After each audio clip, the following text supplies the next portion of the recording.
મારા વિશે એટલો મારો વિરોધ કર્યો, કોણે કર્યો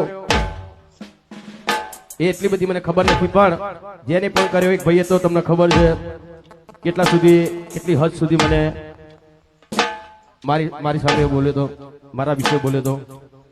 પણ ગમે તેમ એ સમાજનું છે એટલે મેં તો એ ભાઈને માફ કર્યો છે, બરાબર.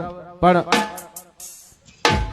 આપણા સમાજના પણ ઘણા લોકોને દુઃખ લાગ્યું હતું. મેં કોઈને કીધું નહોતું કે ભાઈ તમે વિડીયો બનાવીને પેલા સામેવાળાના વિરોધનો વિડીયો બનાવો, મેં કોઈને નહોતું કીધું. પણ જે કલાકારે, જે આપણા ઠાકોર સમાજના બધા યુવા મિત્રો છે, એમને લાગ્યું કે અમારા સમાજના આટલા મોટા કલાકારને આવા માણસો કોઈ કેવી રીતે કહી જાય, એમને દિલમાં લાગ્યું અને એમણે દિલથી વિડીયો બનાવે છે. મેં કોઈ કલાકાર કે કોઈ આપણા ચાહકને મેં કીધું નથી કે તમે વિડીયો બનાવો, એમની જાતે એમને દિલને લાગ્યું એટલે વિડીયો બનાવ્યો હતો.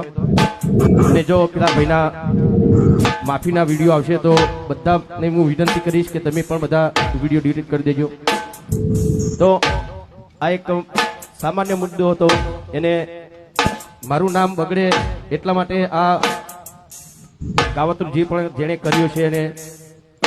પણ તમે બધા છો મારી સાથે જ છો, આખો સમાજ મારી સાથે છે એટલે મને કોઈ ચિંતા નથી.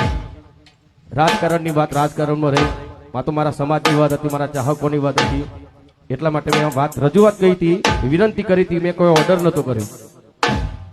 એટલે આપ સૌના માધ્યમથી પણ આ વાત ત્યાંના બધા લોકોને જે લોકોને ગેરસમજ થઈ છે એમને પહોંચે.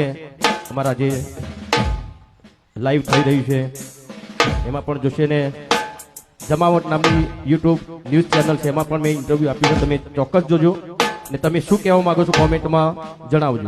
ભલે.